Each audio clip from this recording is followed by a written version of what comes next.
Toilet tissue কম ব্যবহার করবেন, VAT বাড়ছে, সসও কম ব্যবহার করবেন।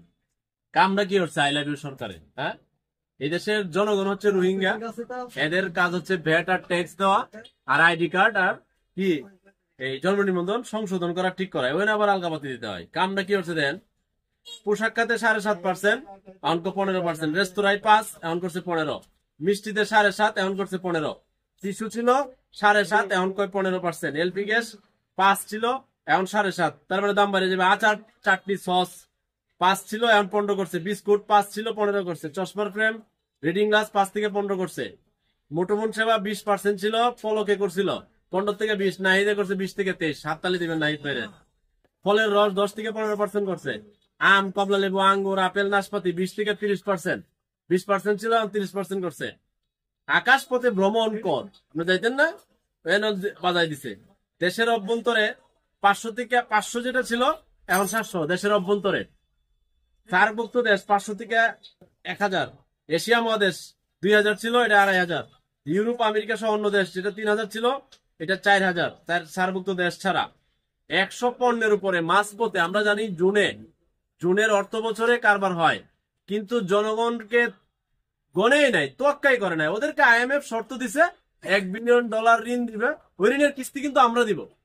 এখন আমাদেরকে তারা জিজ্ঞেস করার প্রয়োজনই মনে করে নাই, প্রত্যেকটা পণ্যের উপরে বিস্কিট থেকে ধরে টয়লেট টিস্যু, সস সব দাম বাড়াই দিছে। এখন আয় কার বাড়ছে? চোর, বাটপাট, চিটার, খপ্পরবাজ, ধান্দাবাজ, রাজনীতিবিদ, বড় বড় আমলা, বড় বড় পলিটিশিয়ান, অবৈধ লোক ছাড়া কার আয়টা বাড়ছে? প্রত্যেকটা জিনিসের যে দাম বাড়াই গেল, মানে ভ্যাট ট্যাক্স বাড়াই দিলেন। কারে জিজ্ঞেস করছিলেন আপনারা? মুসক বাড়াইলেন, মিষ্টি টিষ্টি যা আছে সব বাড়াই দিলেন। এই দেশের মানুষের আয় কি বাড়ছে? বাড়ে নাই। এখন মানুষ তো নিত্য কিনতে আসবে, আপনারা ইচ্ছা করে রুডি মুড়ি যা আছে সব বাড়াই দিলেন। কারে জিজ্ঞেস করছিলেন আপনারা যে বাড়াই দিলেন? আগের সরকার কি করছে? বারবার ভ্যাট টেট অনেক কিছু করছে, সব জনগণ ক্ষিপ্ত হয়েছে, আমরা পর্যন্ত ক্ষিপ্ত হয়েছি, কেন তারা এত ভ্যাট ট্যাক্স বাড়াই দেয়। এখন যে আবার আপনারা বাড়াই দিলেন, আপনারা তো জিজ্ঞেস করেন না, জনগণকে গোনেন না আপনার, মানে জনগণের মায়েরে বাপ। এই দেশে জন্মগ্রহণ করাটাই পাপ এখন মনে হইতেছে আমাদের কোনো দামি নাই।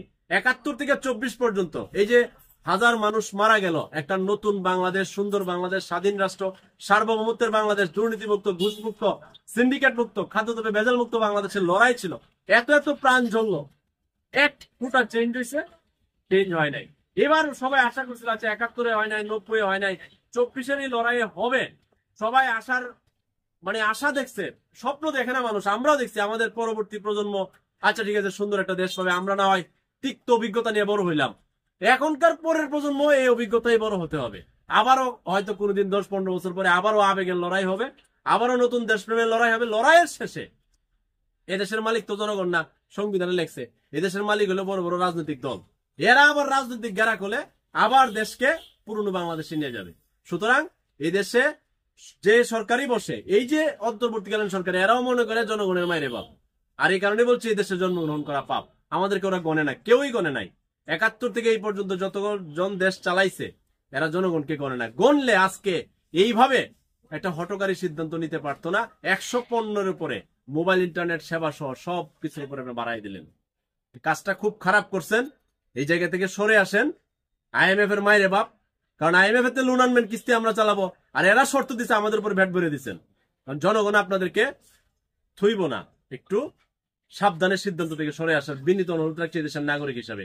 আর কোন রাজনৈতিক দলের আদর্শ নিয়ে আমি চলি না, কোন রাজনৈতিক দলের কে গোনার টাইম আমার নাই। আমি দেশের নাগরিক, যতদিন পারি লড়াই করব, এর না হলে আস্তে করে পাসপোর্ট করা আছে, আস্তে করে চলে যাবো।